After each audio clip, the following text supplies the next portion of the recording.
Wyoming Tarin Rising, Return and Relief is available now. He dropped down a low swale, and there, in the bottom of it, several wolves came loping up from the tree-lined creek at the bottom of the canyon.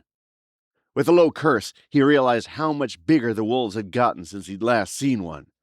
Their shaggy gray coats flashed with sleek health, glossy and vibrant, and their yellow eyes seemed to shine in the late morning sun. Their shoulders and thickly maned necks were much bigger now than they should be, making them seem even more ferocious. They'd seen him. They were coming for him. As his Tarin rose inside him, he gave a soft laugh. The exhilaration of the mother's gift filled him, and he raised his hands, guiding his horse beneath him with his legs only.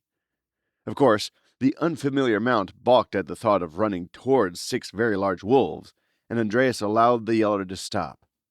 It wouldn't matter. This was the true enemy, and he could wait for them to come to him. He grinned ruthlessly as he waited for long moments, allowing the pack to come closer, to encircle him, and to begin biting Yeller's hind feet. The gelding tried to run, but Andreas harshly reined him around, making him dance in that spot.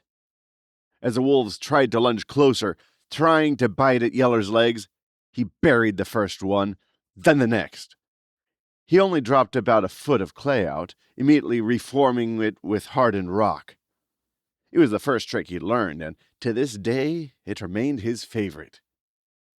Before, when the animals had truly been wild, not connected to San Pet, the predators would have been deterred to see their leaders suddenly struggle, whining and biting at their legs encased in clay. Not anymore, though. These overgrown distortions were controlled by something, someone else. They only saw a lone Tarin, one they wanted to kill at all costs. Beats had gotten embroiled in a fight with 2 of the others, and he was quickly losing ground against the bigger, more ferocious hunters.